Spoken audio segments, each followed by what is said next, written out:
Hey guys, this is Pierre again on episode number 29, and I'm bringing it to you fresh. And I'm going to take just about 5 minutes today to really share with you something very important. And it's this: do you actually have authority? And I mean, spiritually speaking, right? Do you have authority? We've been doing the power versus authority series, and I thought it's time to ask a quick question because a quick story. Today, one of my friends called me and she was like, "Look, I prayed for my husband and he had a heart issue. And you know what? 60 days after I've been keeping the word on him, things have completely changed." And I'm so proud of her because she took the word at face value, she took the truth and started recognizing that she can work it on her own as well. Meaning that this authority that she has is been granted her. You have authority granted to you. And seriously, we've all been delegated authority as believers in God's kingdom to properly represent that kingdom on the earth. So in the Power versus Authority series, I spoke about the cop. He has authority, right? That authority was granted him by the city where he serves. That's where he has jurisdiction, because let's say a cop is in Delaware and he goes into New Jersey, he has no authority in New Jersey, right? Now, the thing is, it's all about jurisdiction. He has a legal right to operate in Delaware, but in New Jersey or in New York, he has no such right. And there, even another cop in that state can arrest him, right?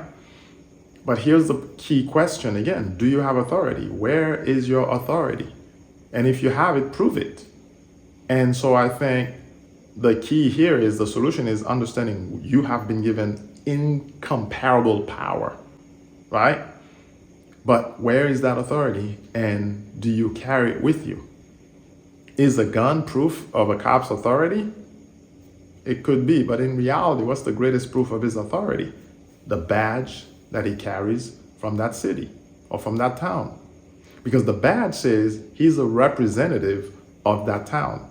He's a representative of the government of that town, and therefore he has jurisdiction there, and that means he can exercise the authority that's been delegated to him. And I think that's the thing here. In asking you, do you have authority? Really what I want to bring to your mind is, you have been given authority, but are you using it the correct way? And so I want you to see that in Matthew 10, Jesus spoke about what he's sending his disciples out to do, to heal people, to cast out demons, right? To cleanse the lepers. And really, and he even told them, freely it's been given to you, freely you're going to give this away. And we see that in the book of Acts. Peter and John coming to the temple beautiful at the gate, there was this guy there, this beggar, and they were telling him, look, silver and gold, we don't have it with us, but such as I have, what I have in me, I'm going to give it to you, because there is a power that I carry, and I have the authority to raise you up. And that man was expectant. They stoked his faith, and boom, they lifted him from the ground, and his feet were strong again, and he could stand up. That's a display of faith, but that's also a display of authority. There's an authority that you carry when you start recognizing that it is delegated authority from Christ Jesus himself that is given to his church, and that each person operates in a different realm of authority, right? And that's why he gave his church apostles, prophets, evangelists, pastors, teachers. Each one of them has a different realm of authority. And even as everybody, is growing into their calling, they're going to learn different things. They're going to walk in different aspects of their authority. And I remember this very clearly in the book, one of the books of Kenneth Hagin, Papa Hagin. He talks about when the Lord told him, now at this level, you are just entering the first phase of ministry. It's like, oh my gosh, why so long?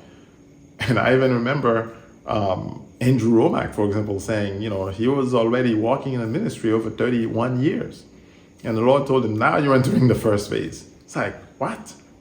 How come? And as you enter new phases, these guys were sharing, it's that they're also entering new levels of authority. And of course, that's how it should be, right? Because there is a process to enter into your authority. There's a process of graduation, a process of going from level to level. If it exists in the natural, it certainly exists in the spiritual. So again, my question to you is, do you have authority? And if you have it, what are you doing with it lately? Are you exercising your faith as you should to use that authority? Because if you're not, maybe you don't believe you have authority. Went to the hospital today to see one of my friends.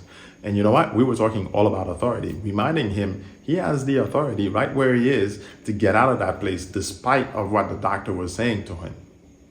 And so again, it's a matter of choice for you to take the authority that's been delegated to you and actually use it by faith. Actually release that authority. So my question to you is, do you know that you have been given authority, that you've been delegated authority, you've been deputized with the authority of heaven? Do you know that? Do you believe that? And if you do, what are you doing with it? What have you done recently? Give me a testimony under this video. Let's get this conversation going. And of course, if you're watching on YouTube, go ahead, like and subscribe, and I'll see you on the next video. Again, do you have authority? And are you using that authority? I'll see you soon.